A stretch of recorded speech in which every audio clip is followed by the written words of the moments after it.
Welcome back to our channel. So, നമ്മൾ ഇനി നോക്കാൻ പോകുന്നത് database management system CST 204 last മൊഡ്യൂളായ മൊഡ്യൂൾ 5.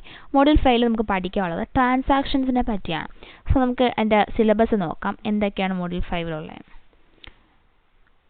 സോ മെയിൻലി നമുക്കിവിടെ പഠിക്കാനുള്ളത് ട്രാൻസാക്ഷൻ എന്താണെന്ന് പഠിക്കാനുണ്ട്, asset property, concurrency control, transaction model, transaction States and system lock. ഇത്രയും ടോപ്പിക്സ് ആണ് പഠിക്കാനുള്ളത്. ഫസ്റ്റ് ടോപ്പിക് നമുക്ക് നോക്കാം, എന്താണ് ട്രാൻസാക്ഷൻ.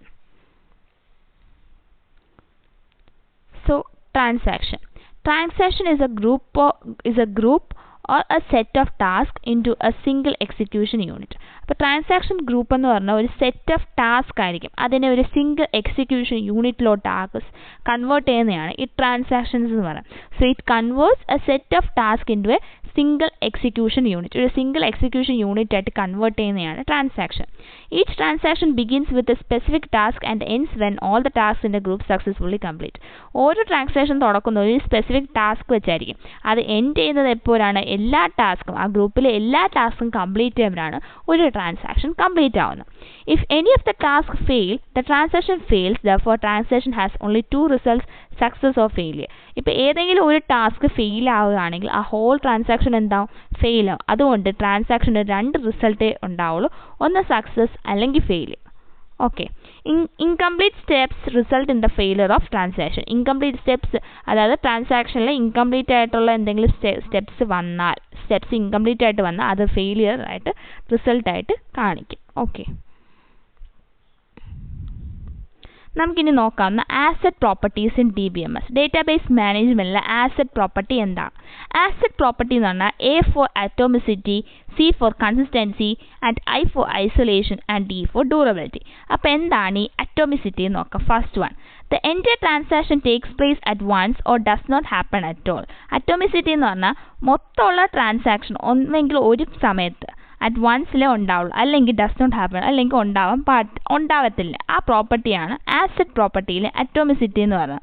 അറ്റോമിസിറ്റി മെയിൻലി പറയുന്നത് എൻ്റെ ട്രാൻസാക്ഷൻ എന്താണ്, ഒന്നെങ്കിൽ ഒരു പ്രാവശ്യം ടേക്ക് പ്ലേസ് ചെയ്യുള്ളൂ അല്ലെങ്കിൽ ഹാപ്പൺ ചെയ്യത്തില്ല. സി, കൺസിസ്റ്റൻസി പറയുന്നത് ഓരോ പ്രോപ്പർട്ടീസ് ആണ്. കൺസിസ്റ്റൻസി പറയുന്നത് the database must be consistent before and after the transaction. ട്രാൻസാക്ഷൻ്റെ മുമ്പും അവസാനവും അതായത് ട്രാൻസാക്ഷൻ കഴിയുമ്പോഴും ഡേറ്റാബേസ് എന്തായിരിക്കും, കൺസിസ്റ്റൻ്റ് ആയിരിക്കും. ഐസൊലേഷൻ പ്രോപ്പർട്ടി പറയുന്നത് multiple transactions occur independently without interference. Multiple ആയിട്ടുള്ള ട്രാൻസാക്ഷൻസ് ഇൻഡിപെൻഡൻ്റ്ലി ഒക്കർ ആവുകയും ചെയ്യും, അതുപോലെ വിത്തൗട്ട് ഇൻ്റർഫറൻസിലായിരിക്കും അത് ഒക്കർ ആവുന്നത്. ഡ്യൂറബിലിറ്റി പറയുന്നത് the changes of a successful transaction occurs even if A system failure occurs. അപ്പം ഒരു സക്സസ്ഫുൾ ട്രാൻസാക്ഷൻ ചേഞ്ച് ആവുന്നത് എപ്പോഴായിരിക്കും, ഒരു സിസ്റ്റം ഫെയിലിയർ അവിടെ ഒക്കാവുന്നത്. Even if the system failure occur ആയാലും ആ ഒരു changes of a successful transaction occur ആവും. അവിടെ ഒരു സക്സസ്ഫുൾ ട്രാൻസാക്ഷന് ചേഞ്ചസ് ഉണ്ടാവും, ഇപ്പോൾ അവിടെ ഒരു സിസ്റ്റം ഫെയിലിയർ ഉണ്ടായാൽ. അതാണ് അതിൻ്റെ ഡ്യൂറബിലിറ്റി. ഒരു ട്രാൻസാക്ഷൻ്റെ ഡ്യൂറബിലിറ്റി, ഐസൊലേഷൻ, കൺസിസ്റ്റൻസി, അറ്റോമിസിറ്റിയെ പറ്റിയാണ് ഈ ആസെറ്റ് പ്രോപ്പർട്ടീസ് പറയുന്നത്. ഒന്നും കൂടി പറയാം, അറ്റോമിസിറ്റി എന്ന് പറയുന്നത് ആ എൻറ്റയർ ട്രാൻസാക്ഷൻ ഒന്നെങ്കിൽ ഒരു പ്രാവശ്യം ടേക്ക് പ്ലേസ് ചെയ്യും അല്ലെങ്കിൽ ടേക്ക് പ്ലേസ് ചെയ്യത്തില്ല. കൺസിസ്റ്റൻസി പറയുന്നത് ഇപ്പോൾ ട്രാൻസാക്ഷന് മുമ്പ് before and after the transaction database must be in consistent ആയിരിക്കും. ഐസൊലേഷൻ ആണെങ്കിൽ മൾട്ടിപ്പിൾ ട്രാൻസാക്ഷൻസ് ഉണ്ടാക്കുമ്പോൾ അത് ഇൻഡിപെൻഡൻ്റ്ലി മൾട്ടിപ്പിൾ ട്രാൻസാക്ഷൻസ് ഒക്കർ ആവും. ആ സമയത്ത് വിത്തൗട്ട് ഇൻ്റർഫറൻസ് ആയിരിക്കും മൾട്ടിപ്പിൾ ട്രാൻസാക്ഷൻസ് ഒക്കർ ആവുന്നത്. അതുപോലെ എൻ്റെ ഡ്യൂറബിലിറ്റി പറയുകയാണെങ്കിൽ changes of a successful transaction, ഒരു സക്സസ്ഫുൾ ട്രാൻസാക്ഷൻ്റെ ചേഞ്ചസ് ഒക്കർ ആവുന്ന if the system failure occurs ആയാലും നമുക്ക് എന്താവും, സക്സസ്ഫുൾ ട്രാൻസാക്ഷനിൽ ചേഞ്ചസ് ഉണ്ടാവും. അപ്പോൾ ആസെറ്റ് പ്രോപ്പർട്ടി മനസ്സിലായല്ലോ. ഇനിയുള്ളത് കൺകറൻസി കൺട്രോൾ. ഓക്കെ, എന്താണ് കൺകറൻസി കൺട്രോൾ എന്ന് നോക്കാം. Concurrency control in database management system is a procedure of managing simultaneous operation without conflicting with each other. Concurrency control അതായത് DBMSലെ കൺകറൻസി കൺട്രോൾ എന്ന് പറഞ്ഞാൽ പ്രൊസീജിയർ ആണ് of managing simultaneous operations. Simultaneous ആയിട്ടുള്ള operations manage ചെയ്യാമെന്നുള്ളൊരു procedure. എങ്ങനെയാണ് ആ operations manage ചെയ്യുന്നത്, without conflicting with each. അതായത് ഒരുപാട് ഓപ്പറേഷൻസ് കാണുമല്ലോ, അത് വിത്തൗട്ട് കോൺഫ്ലിക്റ്റിംഗ് ഈച്ച്, കോൺഫ്ലിക്ഷൻ ഇല്ലാതെ, ഒരു കോൺഫ്ലിക്റ്റ് ഉണ്ടാവാതെ, തമ്മിലൊരു കോൺഫ്ലിക്റ്റ് ഉണ്ടാവാതെ ആ ഒരു പ്രൊസീജിയർ ചെയ്യുന്നതാണ് കൺകറൻസി കൺട്രോൾ എന്നാണ്. സോ ഒന്നും കൂടി പറയാം, concurrency control is the database management system Concurrency control in database management system is a procedure of managing the simultaneous operations without conflicting each other. തമ്മിൽ conflicts നടക്കാതെ simultaneous operations manage ചെയ്യാൻ use ചെയ്യുന്ന ഒരു പ്രൊസീജിയറാണ് concurrency control. Concurrency control protocols മൊത്തം 4 protocols നമുക്ക് പഠിക്കാനുണ്ട്. First one lock based protocol, second one two phase locking protocol, third one time stamp based protocol, and fourth one validation based protocols. അങ്ങനെ നമുക്ക് 4 concurrency control protocols ഉണ്ട്. Lock based protocol, two phase locking protocol, time stamp based lock protocol, validation based protocol. First one നമുക്ക് നോക്കാം, lock based protocol. എന്താണ് lock based protocol? Lock-based protocols in DBMS is a mechanism in which a transaction cannot read or write the data until it requires appropriate lock. അതായത് ഒരു transaction സമയത്ത് അത് ഒരു data read ചെയ്യണം, right ചെയ്യണമെങ്കിൽ അതിനൊരു appropriate lock acquire ചെയ്യണം. ആ പ്രോട്ടോക്കോളാണ് ഈ ലോക്ക് ബേസ്ഡ് പ്രോട്ടോക്കോൾ. അതായത് ഒരു മെക്കാനിസമാണ് ഈ ലോക്ക് ബേസ്ഡ് പ്രോട്ടോക്കോൾ എന്നുണ്ട്. LBP എന്ന് നമുക്ക് ഷോർട്ട് കട്ടിൽ പറയാം. അത് ഈ ഒരു ട്രാൻസാക്ഷന് ഒരു ഡേറ്റ റീഡ് ചെയ്യണോ റൈറ്റ് ചെയ്യണമെങ്കിൽ ഒരു അപ്രോപ്രിയേറ്റ് ലോക്ക് അവിടെ അക്വയർ ആണ്. അങ്ങനെ മാത്രമേ അവിടെ റീഡ് ആൻഡ് റൈറ്റ് ഓപ്പറേഷൻസ് ട്രാൻസാക്ഷന് ചെയ്യാൻ പറ്റുള്ളൂ. അതാണ് ഈ ലോക്ക് ബേസ്ഡ് പ്രോട്ടോകോൾ പറയുന്നത്. Lock based protocol help to eliminate the concurrency problem in DBMS for simultaneous transactions by locking or isolating particular transaction to a single use. അപ്പോൾ ഈ mainly ഇത് helpful ആവുന്നത് ഇതിൽ കൺകറൻസി പ്രോബ്ലം DBMSലെ simultaneous transaction വരുമ്പോൾ concurrency problem eliminate ചെയ്യാനാണ് lock based protocol use ചെയ്യണം. അതായത് ഒരു അപ്രോപ്രിയേറ്റ് ലോക്ക് വന്നാൽ മാത്രമേ ട്രാൻസാക്ഷൻ എന്താണ് റീഡ് ചെയ്യാനോ റൈറ്റ് ചെയ്യാനോ പറ്റുള്ളൂ. Okay, all lock requests are made to the concurrency control manager. എല്ലാ ലോക്ക് റിക്വസ്റ്റും ആർക്കാണ് കൊടുക്കുന്നത്? കൺകറൻസി കൺട്രോൾ മാനേജറിനാണ്. Transactions proceed only once a lock request is grant. Lock request grant ആയാൽ മാത്രമേ ട്രാൻസാക്ഷൻസ് എന്താവുള്ളൂ, റൺ ചെയ്യാവുള്ളൂ. Okay, so lock based protocol മനസ്സിലായല്ലോ. ഒന്നും കൂടി പറയാം. ലോക്ക് ബേസ്ഡ് പ്രോട്ടോകോൾ എന്ന് പറയുന്നത് DBMSലെ ഒരു മെക്കാനിസമാണ് in which a transaction cannot read or write the data until the appropriate lock has been granted. Okay, next പഠിക്കാനുള്ളത് 2PL പ്രോട്ടോകോൾ, അതായത് ടു ഫേസ് ലോക്കിംഗ് പ്രോട്ടോകോൾ. അപ്പോൾ ഇതെന്ന് പറഞ്ഞാൽ it is a method of concurrency control തന്നെയാണ് in DBMS that ensures serializability. ഇത് ensure ചെയ്യുന്ന എന്താണ്? Serializability by applying a lock to the transaction data which blocks other transactions to access the same data simultaneously. അതായത് same ടൈമിൽ same data access ചെയ്യാൻ വേണ്ടി മറ്റ് ട്രാൻസാക്ഷൻസിനെ block ചെയ്യുന്നതാണ്. അതായത് അറ്റ് എ ടൈം ഒരു ട്രാൻസാക്ഷന് നടക്കുകയുള്ളൂ, മറ്റ് ട്രാൻസാക്ഷന് ഈ സെയിം ഡേറ്റ അക്വയർ ചെയ്യാൻ പറ്റത്തില്ല. അവിടെ വരുന്ന ഒരു ലോക്കിംഗ് സിസ്റ്റമാണ് ഈ ടു ഫേസ് ലോക്കിംഗ് പ്രോട്ടോകോൾ. ഇതിന് 2 ഫേസ് ഉണ്ട്, ഒരു ഗ്രോയിങ് ഫേസും ഉണ്ട്, ഷ്രിങ്കിങ് ഫേസും ഉണ്ട്. ഗ്രോയിങ് ഫേസിൽ transaction may obtain locks but may not release any lock. Transaction lock ചെയ്യും പക്ഷെ റിലീസ് ചെയ്യാൻ പറ്റത്തില്ല. ഷ്രിങ്കിങ് ഫേസിൽ in this phase a transaction may release locks but not obtain a new lock. പുതിയ ലോക്ക് ഉണ്ടാക്കാൻ പറ്റത്തില്ല പക്ഷെ can release the lock release ചെയ്യാൻ പറ്റും. അതിൻ്റെ ഫിഗറാണ് ഈ കൊടുത്തിരിക്കുന്നത്. ഈ 1 to 4 എന്ന് പറഞ്ഞ ഒരു ഗ്രോയിങ് ഫേസും ഷ്രിങ്കിങ് ഫേസും കൊടുത്തിരിക്കുന്നത് കണ്ടോ. അതായത് ഗ്രോയിങ് ഫേസിൽ അക്വയർ ലോക്ക് ചെയ്യാൻ പറ്റും. 4 വരെ ഉണ്ട് ലോക്ക്ഡ് പോയിന്റ്. പിന്നെ ഷ്രിങ്കിങ് ഫേസ് ആകുമ്പോൾ എന്ത് ചെയ്യാൻ പറ്റും? റിലീസ് ചെയ്യാൻ പറ്റും. ഈ ഗ്രോയിങ് ഫേസിൻ്റെയും ഷ്രിങ്കിങ് ഫേസിൻ്റെ ഇടയ്ക്കാണ് എന്ത്? ലോക്ക്ഡ് ഫേസ് ആണ്. അതായത് അവിടെ ആയിരിക്കും കറക്റ്റ് ലോക്കിംഗ് നടക്കുന്നത്. ഇനി പഠിക്കാനുള്ളത് ടൈം ബേസ്ഡ് പ്രോട്ടോകോൾ. എന്താണ് time based protocol? It is an algorithm which uses the system time or logical counter as a timestamp to serialize the execution of concurrent transaction. Concurrent ആയ transaction എക്സിക്യൂഷനെ serialise ചെയ്യാൻ വേണ്ടി ഒരു system time അല്ലെങ്കിൽ logical counter use ചെയ്യുന്നതാണ് ഈ time stamp based protocol എന്നാണ്. അതൊരു അൽഗോറിതമാണ് സത്യം പറഞ്ഞാൽ. അതിൽ മെയിൻലി യൂസ് ചെയ്യണ സിസ്റ്റം ടൈം അല്ലെങ്കിൽ logical counter as a time സ്റ്റാമ്പായിട്ട് യൂസ് ചെയ്യും. എന്തിനാണ്? To serialize the execution of multiple transactions or concurrent transactions. Okay, it ensures that every conflicting read and write operations are executed in a time stamp order. ഒരു time stamp ഓർഡറിലായിരിക്കും എല്ലാ read and right ഓപ്പറേഷൻസും ensure ആവുന്നത്. Okay, the older transaction is always given priority in this method. ഈ മെത്തേഡിൽ older transaction ആയിരിക്കും higher priority. It uses the system time to determine the timestamp of the transaction. This is the most commonly used concurrency model. ഏറ്റവും കൂടുതൽ most commonly use ചെയ്യുന്ന concurrency protocol ആണ് time stamp based protocol. Okay, next last നമുക്ക് പഠിക്കാനുള്ള concurrency protocol ആണ് validation based protocol. ഇതിന് അല്ലെങ്കിൽ optimistic concurrency control technique എന്നും പറയും. Optimistic concurrency control unit technique.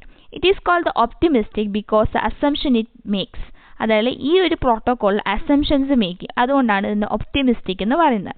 That is very less interference occurs, therefore there is no need for checking while the transaction is executed. ഒരു transaction execute ആവുന്ന സമയത്ത് അവിടെ ഒരു തരത്തിലും ഒരു ഇൻറ്റർഫറൻസ് ഓക്കർ ആവത്തില്ല. അതുകൊണ്ട് തന്നെ നമുക്ക് ആ ട്രാൻസാക്ഷൻ ചെക്ക് ചെയ്യേണ്ട ആവശ്യമില്ല.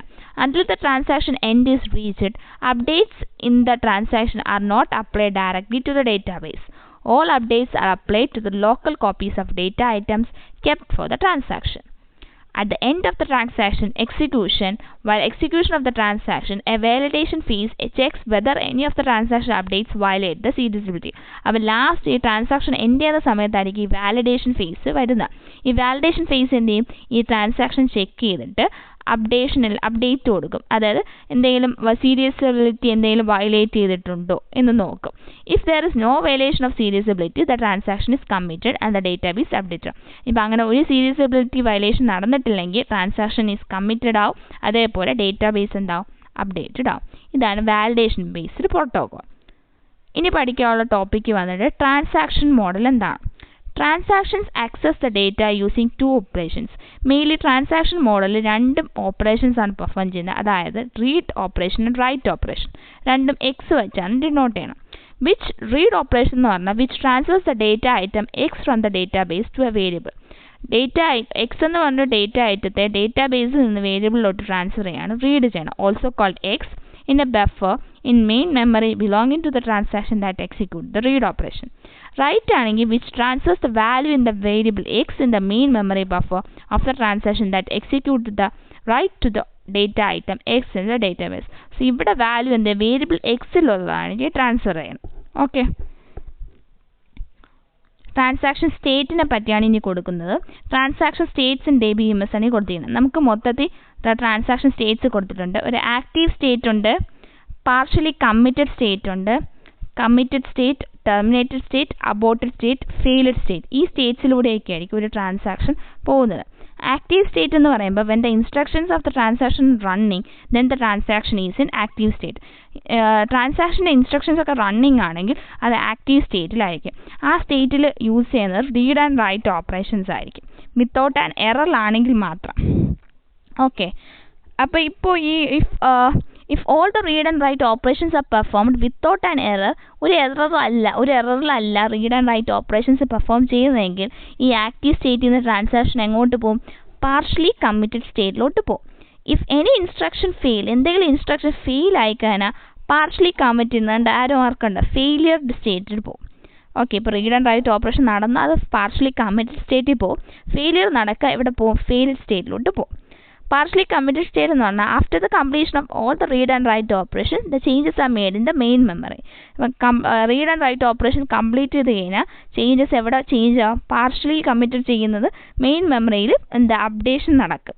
ഓക്കെ, അതേപോലെ ഇപ്പോൾ if the changes are made permanent ആണെങ്കിൽ data, then the state will change to committed state. Permanent ആയിട്ട് ആ മെയിൻ മെമ്മറിയിൽ അപ്ഡേഷൻ നടത്തി കഴിഞ്ഞാൽ പാർഷ്യലി കമ്മിറ്റഡ് സ്റ്റേറ്റിൽ നിന്ന് എങ്ങോട്ടും കമ്മിറ്റഡ് സ്റ്റേറ്റിലോട്ട് പോകും. ഇപ്പോൾ എന്തെങ്കിലും ഫെയിലിയർ വന്നാൽ മാത്രമേ ഫെയിൽഡ് സ്റ്റേറ്റിലോട്ട് പോകുള്ളൂ. ഫെയിൽഡ് സ്റ്റേറ്റ് എന്ന് പറഞ്ഞാൽ when instruction of the transaction fail, ട്രാൻസാക്ഷനിൽ ഏതെങ്കിലും ഇൻസ്ട്രക്ഷൻ ഫെയിൽ ആയി കഴിഞ്ഞാൽ it goes to failed state. ഇനി instruction of the transaction fail ആയി കഴിഞ്ഞാൽ അതെങ്ങോട്ട് ഫെയിൽഡ് സ്റ്റേറ്റിലോട്ട് പോകും. നമുക്ക് നെക്സ്റ്റ് പഠിക്കാനുള്ളത് അബോർട്ടഡ് സ്റ്റേറ്റ് ആണ്. ഓക്കെ, അതായത് ഫെയിൽഡ് സ്റ്റേറ്റിൽ നിന്ന് നേരെ പോകുന്ന അബോർട്ടഡ് സ്റ്റേറ്റിൽ, അതായത് after having any type of failure in the transaction it goes from failed state to aborted state. Failed സ്റ്റേറ്റിൽ നിന്ന് അബോർട്ടഡ് സ്റ്റേറ്റിലോട്ട് മാറുന്നതാണ് അബോർട്ടഡ് സ്റ്റേറ്റ് എന്നാണ്. അതാണ് റോൾ ബാക്കിംഗ്. നെക്സ്റ്റ് കമ്മിറ്റഡ് സ്റ്റേറ്റിനെ പറ്റി പറയുന്നു. കമ്മിറ്റഡ് സ്റ്റേറ്റ് ഞാൻ പറഞ്ഞു, അതായത് ഇപ്പോൾ പെർമനൻ്റ് ആയിട്ട് ആ ഡേറ്റാബേസിൽ ചേഞ്ചസ് വരുത്തിയെങ്കിൽ ആ ട്രാൻസാക്ഷൻ ഈസ് കംപ്ലീറ്റ് ആണെങ്കിൽ therefore the terminated in the terminated state. Committed സ്റ്റേറ്റിൽ നിന്ന് അത് എങ്ങോട്ട് പോകും? ടെർമിനേറ്റഡ് സ്റ്റേറ്റിലോട്ട് പോകും. അപ്പോൾ ഈ കമ്മിറ്റഡ് സ്റ്റേറ്റിലായിരിക്കും എന്ത് changes are made permanent on the ഡേറ്റാബേസിൽ ചേഞ്ചസ് ഒക്കെ പെർമനൻ്റ് ആക്കിയ കമ്മിറ്റഡ് സ്റ്റേറ്റിൽ നിന്ന് എങ്ങോട്ട് പോകും? ടെർമിനേറ്റഡ് സ്റ്റേറ്റിലോ. ടെർമിനേറ്റഡ് സ്റ്റേറ്റിൽ നിൽക്കുമ്പോൾ the transaction comes from the committed state, goes to this state, then the system is consistent, ready for new transaction. ആ സമയത്ത് സിസ്റ്റം കൺസിസ്റ്റൻ്റ് ആണ്, അതേപോലെ ട്രാൻസാക്ഷൻ റെഡി ആണെങ്കിൽ and the old transaction is terminate. Old transaction എന്താവും? Terminate ആവും. ഇതാണ് 4 stages of transaction state. ഒന്നും കൂടി പറയാം. ഫസ്റ്റ് നമുക്ക് പഠിക്കാൻ പോകുന്ന ട്രാൻസാക്ഷൻ സ്റ്റേറ്റ് ഒന്ന് ആക്റ്റീവ് സ്റ്റേറ്റ് ആണ്. ആക്റ്റീവ് സ്റ്റേറ്റിൽ പെർഫോം ചെയ്യുന്ന റീഡ്, അതായത് ഇൻസ്ട്രക്ഷൻ ട്രാൻസാക്ഷൻ റൺ ചെയ്യുമെങ്കിൽ അത് ട്രാൻസാക്ഷൻ ഏത് സ്റ്റേറ്റിലാണെന്ന് പറയാം? ആക്റ്റീവ് സ്റ്റേറ്റിലാണെന്ന് പറയാം. അപ്പോൾ ഈ ഇൻസ്ട്രക്ഷൻ, അതായത് റീഡ് ആൻഡ് റൈറ്റ് ഓപ്പറേഷൻസ് കറക്റ്റായിട്ട് പെർഫോം ചെയ്താൽ നമുക്കിത് എങ്ങോട്ട് വിടാം? പാർഷ്യലി കമ്മിറ്റഡ് സ്റ്റേറ്റിലോട്ട് പോകാം. അതർവൈസ് ഇപ്പോൾ എന്തെങ്കിലും ഒരു ഫെയിലിയർ അതിലുണ്ട്, അതിൽ ഏതെങ്കിലും ഒരു റീഡ് ആൻഡ് റൈറ്റ് ഓപ്പറേഷൻ നടക്കുന്ന സമയത്ത് എന്തെങ്കിലും ഇറർ ഒക്കറായാൽ അത് നേരെ എങ്ങോട്ടും ഫെയിലിയർ ആവും. അതപ്പോൾ ഫെയിലിയർ സ്റ്റേറ്റിലോട്ട് പോകും. ഈ പാർഷ്യലി കമ്മിറ്റഡ് സ്റ്റേറ്റിൽ ഈ റീഡ് ആൻഡ് റൈറ്റ് കംപ്ലീറ്റ് ആവുന്ന സമയത്ത് തന്നെ അത് പെർമനൻ്റ്ലി മെയിൻ മെമ്മറിയിൽ ചേഞ്ചസ് സ്റ്റോർ ചെയ്യും. ആ സ്റ്റോർ ചെയ്തത് എങ്ങോട്ട് വിടും? കമ്മിറ്റഡ് സ്റ്റേറ്റിലോട്ട് പോകും. കമ്മിറ്റഡ് സ്റ്റേറ്റ് ആണെങ്കിൽ എന്ത് ചെയ്യും? ഈ കമ്മിറ്റഡ് സ്റ്റേറ്റിൽ നമ്മൾ എന്താണ്, ഈ ഇൻസ്ട്രക്ഷൻസ് കംപ്ലീറ്റ്ലി സ്റ്റോർഡ് ആണ്, പെർമനൻ്റ്ലി സ്റ്റോർഡ് ആണ്, കമ്മിറ്റഡ് ആയിക്കഴിഞ്ഞാൽ, അതായത് ട്രാൻസാക്ഷൻ കമ്മിറ്റഡ് ആണെന്ന് അറിഞ്ഞു കഴിഞ്ഞാൽ ടെർമിനേറ്റഡ് സ്റ്റേറ്റിലോട്ട് വിടും. ഈ ടെർമിനേറ്റഡ് സ്റ്റേറ്റ് ആണ് എന്ത് ചെയ്യുന്നത്? ഈ നെക്സ്റ്റ് ട്രാൻസാക്ഷൻ, അതായത് ട്രാൻസാക്ഷൻ കമ്മിറ്റഡ് ആയി എന്ന് അറിഞ്ഞ് പെർഫോം ചെക്ക് ചെയ്തിട്ട് നെക്സ്റ്റ് ന്യൂ ട്രാൻസാക്ഷന് വേണ്ടി റെഡിയാവും. ഓക്കെ. ഈ അബോർട്ടഡ് സ്റ്റേറ്റ്, ഇതിൻ്റെ ഇടയ്ക്കുള്ള അബോർട്ടഡ് സ്റ്റേറ്റ് എന്നാണ്. അത് ഈ ഫെയിലിയർ സ്റ്റേറ്റിൽ നിന്ന് അബോർട്ടഡ് സ്റ്റേറ്റിലോട്ട്, ഫെയിലിയർ സ്റ്റേറ്റിൽ എന്താണ് കിടക്കുന്നത് ആ ട്രാൻസാക്ഷനെ എന്ത് ചെയ്യുക? അബോർട്ടഡ് സ്റ്റേറ്റിലോട്ട് ട്രാൻസ്ഫർ ആണ് ചെയ്യുന്നത്. Okay.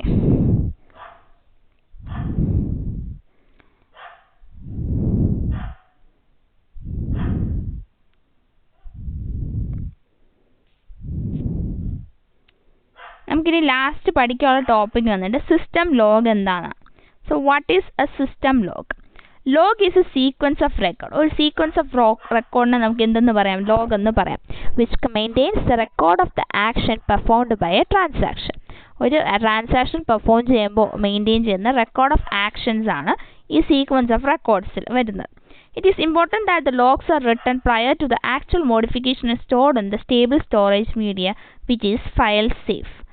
Log based record work as follows. താഴെ കൊടുത്തിരിക്കുന്ന രീതിയിലാണ് ലോഗ് വർക്ക് ആവുന്നത്. അതായത് the log file is kept on the stable storage മീഡിയയിലായിരിക്കും ലോഗ് ഫയൽ കെപ്റ്റ് ചെയ്യുന്നത്. when a transaction enters the system and starts execution, it writes a log about it.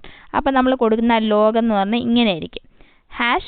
#tn, start എന്നായിരിക്കും. Transaction ആണ് T എന്ന് വെച്ചാൽ. Okay. ഇനി നോക്കിക്കേ. When the transaction modifies an item X, it writes a log as. Log എങ്ങനെ right ചെയ്യും? tn, x, v1 and v2. It reads tn has changed. ഇതെന്താ ഉദ്ദേശിക്കുന്നത്? tn has changed the value of tn. Transaction എന്ത് ചെയ്തു? എക്സിൻ്റെ value change ചെയ്ത്. എവിടെ നിന്ന് എവിടെ തൊട്ട്? From v1 to v2. when the transaction finish ചെയ്യുമ്പോൾ tn commit, അതായത് ട്രാൻസാക്ഷൻ കമ്മിറ്റ് എന്നും കാണിക്കും. ഓക്കെ. സോ ഇതാണ് ലാസ്റ്റ് ടോപ്പിക്കായിട്ട് മൊഡ്യൂൾ 5 സോ ഈ വീഡിയോ നിങ്ങൾക്ക് ഇഷ്ടപ്പെട്ടെന്ന് വിചാരിക്കുന്നു. ഇഷ്ടപ്പെട്ടാൽ ലൈക്ക് ചെയ്യുക, ഷെയർ ചെയ്യുക, സബ്സ്ക്രൈബ് ചെയ്യുക. And for more videos stay tuned on the channel. Thank you.